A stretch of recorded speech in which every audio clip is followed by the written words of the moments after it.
Hello, నేను సుమతి. మీరు lunch box వార్తలు వింటున్నారు. ఫిబ్రవరి 1 నుండి ఐఎంపీఎస్ నిబంధనలో ఎలాంటి మార్పు రాబోతోంది? టమాటో, బంగాళదుంప, ఉల్లి ధరలు ఎందుకు టెన్షన్ పెంచుతున్నాయి? మహిళా ఉద్యోగులకు ప్రభుత్వం చెబుతోన్న శుభవార్త ఏంటి? ఇవే కాకుండా ఇంకా చాలా వార్తలున్నాయి ఇవాల్టి లంచ్ బాక్స్ లో. అవేంటో వేడివేడిగా వినేద్దాం. నేషనల్ పెన్షన్ సిస్టమ్ సబ్స్క్రైబర్లకు కీలకమైన అప్డేట్ వచ్చింది. పెన్షన్ రెగ్యులేటర్ పీఎఫ్ఆర్డీఏ జారీ చేసిన నోటిఫికేషన్ ప్రకారం ఎన్పీఎస్ ఖాతాదారులు అకౌంట్ నుంచి విత్డ్రా చేసుకోవాలనుకుంటే దానికి సంబంధించిన నిబంధనలలో మార్పు ఉండబోతోంది. ఇప్పుడు ఖాతాదారులు వచ్చే నెల నుంచి డిపాజిట్ చేసిన మొత్తంలో 25% మాత్రమే విత్డ్రా చేసుకునేందుకు అనుమతిస్తారు. జనవరి 12, 2024న పీఎఫ్ఆర్డీఏ జారీ చేసిన సర్క్యులర్ ప్రకారం ఎన్పీఎస్ ఖాతాదారులు పిల్లల చదువులు, పెళ్లి ఖర్చులు, ఇంటి కొనుగోలు, వైద్య ఖర్చులు మొదలైన వాటి కోసం వారి ఖాతాలో జమ చేసిన మొత్తంలో 25% మాత్రమే విత్డ్రా చేయగలరు. ఇది కాకుండా మీ సొంత వ్యాపారం లేదా స్టార్టప్ ప్రారంభించడానికి ఎన్పీఎస్ ఖాతా నుండి విత్డ్రా చేసుకోవచ్చు.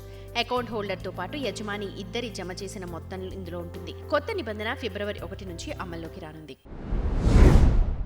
బంగాళదుంపలు, ఉల్లిపాయలు, టమాటాల వంటి కూరగాయల ధరలు పెరిగినందున సామాన్య ప్రజలు ద్రవ్యోల్బణంతో ఇబ్బంది పడుతున్నారు. ఇటీవల వార్తల్లో ఈ ప్రధాన కూరగాయల ధరలు పెరిగాయి. దీని ప్రభావం ఆహార ద్రవ్యోల్బణం రేటుపై చూడొచ్చు. వినియోగదారుల వ్యవహారాల శాఖ విడుదల చేసిన జనవరి గణాంకాల ప్రకారం బంగాళదుంప రీటైల్ రేటు వార్షిక ప్రాతిపదికన 33% పెరిగింది. ప్రస్తుతం కిలో 20కి అమ్ముతున్నారు. అదే సమయంలో ఉల్లి రీటైల్ ధర 20% పెరిగి కిలో 30 రూపాయలకు, టొమాటో ధర వార్షిక ప్రాతిపదికన 20% పెరిగి రీటైల్ మార్కెట్లో కిలో 30 రూపాయలకు విక్రయిస్తున్నారు. ప్రస్తుత ఆర్థిక సంవత్సరంలో ఏప్రిల్, డిసెంబర్ మధ్య దేశంలో బంగారం దిగుమతులు 26% పెరగ్గా భారత్లో $35.95 బిలియన్ విలువైన బంగారాన్ని దిగుమతి చేసుకుంది. దీని కారణంగా దేశ కరెంటు ఖాతా లోటు పెరిగింది. ఏడాది క్రితం ఇదే కాలంలో $28.4 బిలియన్ బంగారం దిగుమతైంది. చైనా తర్వాత ప్రపంచంలోనే రెండో అతిపెద్ద బంగారం వినియోగదారుగా భారత్ ఉంది. ఆభరణాల పరిశ్రమ నుంచి వచ్చిన బలమైన డిమాండ్ కారణంగా ఈ ఏడాది బంగారం దిగుమతులు పెరిగాయి. మహిళా ఉద్యోగుల కోసం కేంద్ర ప్రభుత్వం పెద్ద ప్రకటన చేసింది. ఇప్పుడు మహిళా ఉద్యోగి తన భర్తకు బదులుగా తన కుమారులు లేదా కుమార్తెలను కుటుంబ పెన్షన్కు అర్హులుగా నామినీగా చేయగలరు. దీనికి సంబంధించి కొత్త నిబంధనలు అమల్లోకి వచ్చాయి. కేంద్ర ప్రభుత్వం సివిల్ సర్వీస్ రూల్స్ 2021లో మార్పులు చేసినట్లు పెన్షనర్ల సంక్షేమ శాఖ అధికారిక ప్రకటనలో తెలిపింది. ఇకపై ప్రభుత్వ రంగంలో పనిచేస్తున్న మహిళా ఉద్యోగులు తమ పిల్లలకు పెన్షన్ ఇవ్వచ్చు. ప్రభుత్వం తీసుకున్న ఈ కీలక నిర్ణయం సామాజిక వ్యవస్థపై ప్రభావం చూపనుంది. ప్రస్తుతం మహిళా ఉద్యోగి తన భర్తను మాత్రమే నామినీగా చేసుకోవచ్చు. ఇప్పుడు ఆమె తన కుమారులు, కుమార్తెలలో ఎవరినైనా కుటుంబంలో పెన్షన్ నామినీగా చేసుకోగలుగుతారు. ఈ మేరకు సోమవారం అధికారిక సమాచారం వెలువడింది.